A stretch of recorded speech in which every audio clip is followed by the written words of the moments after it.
তুই কেষ্ট ঠাকুরের বিয়ে করতে রাজি আসোস?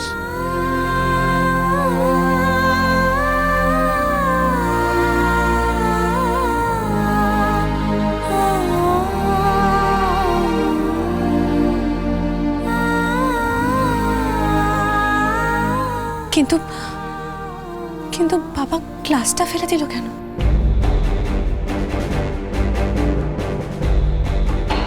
বাবা বাবা তুমি কি কিছু বোঝাতে চাইছো? হ্যাঁ বলো না।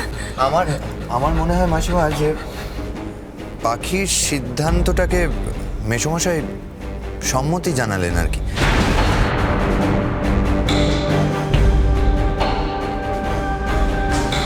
তাছাড়া তো কাঁচ ভাঙা শুভ লক্ষণ, তাই না পিসি? ঠিক কইছো। যাও বাবা, হরির কৃপায় আমাগো মাইয়ার তো সুবুদ্ধি উদয় হয়েছে। এরপর জটপট আশীর্বাদ, আর তার উপরে পাখি রানীর বিয়া।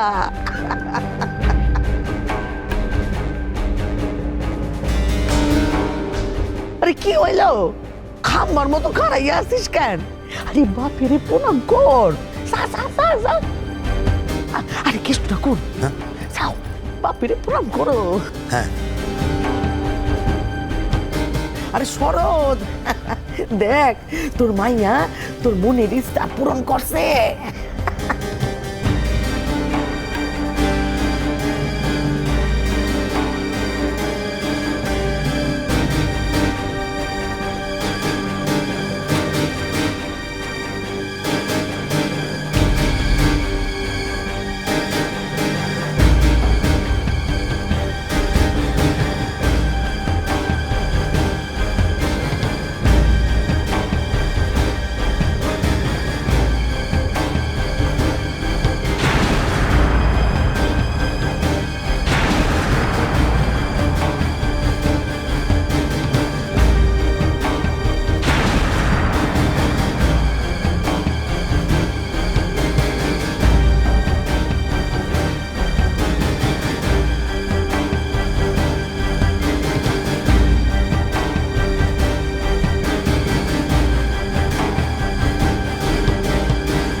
বেলার ঘাম, সেখানে ছুটবো ভাবি, গিলবো গল্প, ভুল হবে বানা।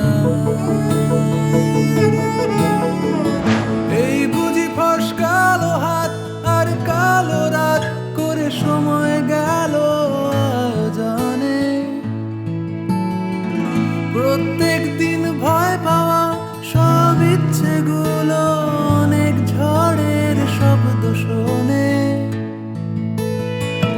একবার বল নেই তোর কেউ নেই, কেউ নেই, কেউ নেই। একবার বল নেই তোর কেউ নেই, কেউ নেই, কেউ নেই। একবার বল নেই তোর। আমার নুপুরটা আপনার কাছে এলো কি করে? কবে থেকে ওটা আপনার কাছে আছে? আর যখন আপনি পেলেন তখন কেন আমায় ফেরত দেননি? আর হঠাৎ আজই আমায় কেন পড়ালেন?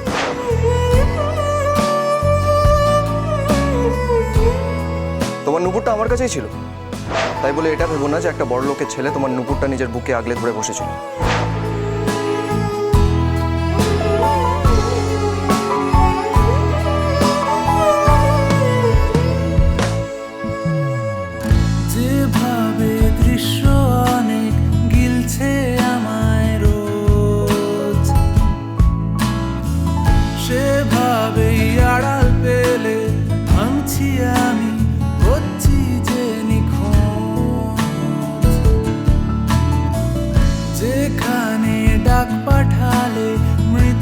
এসবের আমার কাছে কোনো গুরুত্ব নেই। কোনো গুরুত্ব নেই?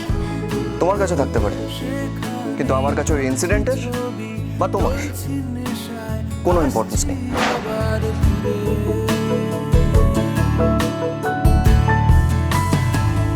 এই বুঝি ফসকালো হাত আর কালো রাত করে সময় গেল আয়োজনে। প্রত্যেক দিন ভয় পাওয়া সব ইচ্ছেগুলো অনেক ঝড়ের শব্দ শোনে। আজ শেষমেশ নেই তোর কেউ নেই, কেউ নেই। ওর সব স্মৃতি আমি পুড়িয়ে ফেলবো, আজ শেষমেশ নেই, মুছে ফেলবো নিজের মন থেকে ওকে।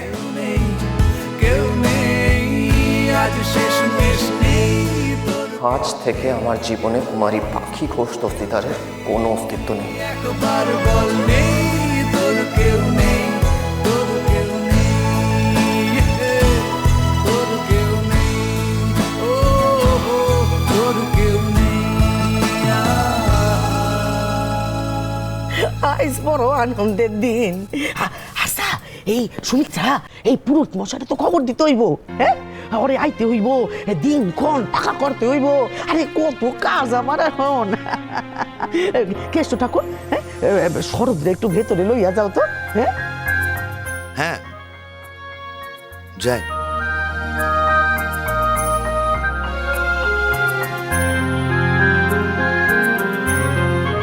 দেখি, চলুন মেশামশাই।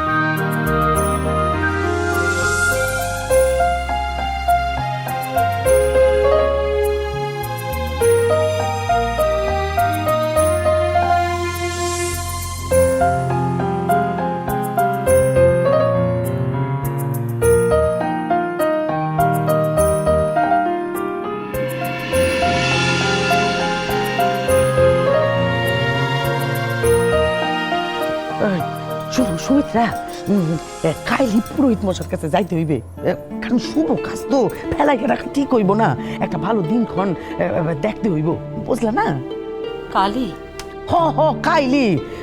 চলো চলো, একবার ঘরে চলো তো আমার লগে, ওই পঞ্জিকাটা একবার দেখা লই। চলো, আসো।